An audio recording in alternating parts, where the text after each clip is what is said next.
Assalamualaikum warahmatullahi wabarakatuh.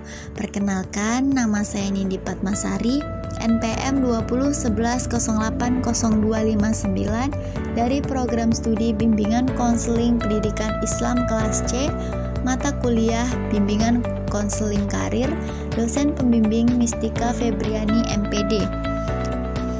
Di sini saya akan menyampaikan materi tentang teori Myers-Briggs. Yang pertama, teori tipe Myers-Briggs. Untuk menempatkan sistem tipe Myers-Briggs dalam konteks pengembangan karir akan sangat membantu untuk menganggapnya sebagai teori sifat dan faktor.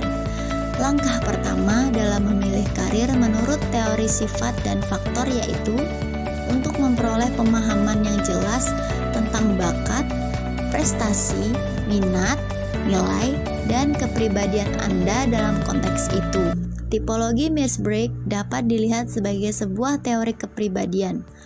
Konselor menggunakan teori Myers-Briggs dalam membantu klien dengan pilihan karir menggunakan teori Myers-Briggs sebagai teori kepribadian. Dalam tipologi Myers-Briggs, dua konsep paling dasar adalah persepsi penilaian dan ekstraversi introversi. Bagian selanjutnya berkaitan dengan bagaimana individu memandang lingkungan mereka dan kemudian membuat penilaian atau keputusan tentang pengamatan mereka. Hal ini kemudian dapat dikaitkan dengan pandangan individu tentang dunia yang berfokus pada dunia luar atau ekstraversi dan pada dunia batin atau introversi.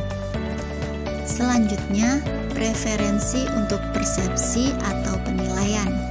Saat menggunakan tipologi Myers-Briggs, yang terpenting tidak hanya untuk memahami bagaimana klien memandang dan menilai, tetapi juga untuk mengetahui proses mana yang lebih penting. Setiap orang berbeda pendapat mengenai seberapa penting mereka menganggap objek dan orang-orang di sekitar mereka. Berbeda dengan membuat penilaian atau keputusan. Beberapa orang lebih suka membuat keputusan berdasarkan fakta yang relatif sedikit atau judgment, sementara yang lain lebih suka menimbang banyak fakta sebelum mencapai penilaian atau perception.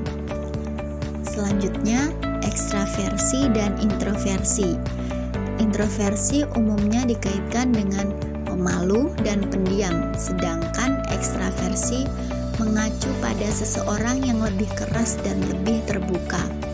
Menurut Jung dan Myers, istilah introversi dan ekstraversi merujuk untuk membuat persepsi dan penilaian berdasarkan penglihatannya terhadap dunia. Introversi dapat dilihat pada minat seseorang di dunia batinnya dan sebaliknya, ekstraversi mengacu pada dirinya dan penilaian di dunia luar. Bagi seorang introvert, penggunaan persepsi dan dunia batin yang terdiri dari konsep dan ide adalah penting. Kesimpulan dari materi ini yaitu teori tipe Myers-Briggs telah menjadi sangat populer di kalangan konselor karir karena banyak yang menemukan bahwa teori itu dapat diterapkan pada pekerjaan mereka dengan klien. Teori tipe Myers-Briggs adalah teori psikologi yang didasarkan pada karya Carl Gustav Jung dan diadaptasi oleh Katharine Briggs pada tahun 1920-an. Meskipun umumnya tidak dianggap sebagai teori pengembangan karir, indikator tipe Myers-Briggs telah digunakan oleh banyak konselor. Fokusnya yang luas adalah pada cara orang memandang dan menilai dunia, serta dua cara berbeda dalam menilai, berpikir, dan merasa. Individu harus menggunakan fungsi persepsi dan penilaian berkali-kali sepanjang hari. Setelah itu, mereka mungkin berurusan dengan dunia ide dalam diri mereka atau versi intro, dan seringkali dengan dunia luar dan objek atau ekstraversi.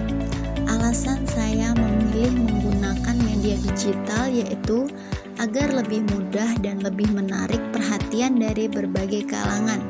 Selain itu, dengan menggunakan media digital, maka informasi atau ilmu yang disampaikan akan lebih mudah didapat dan diakses oleh banyak orang seiring dengan kemajuan ilmu teknologi.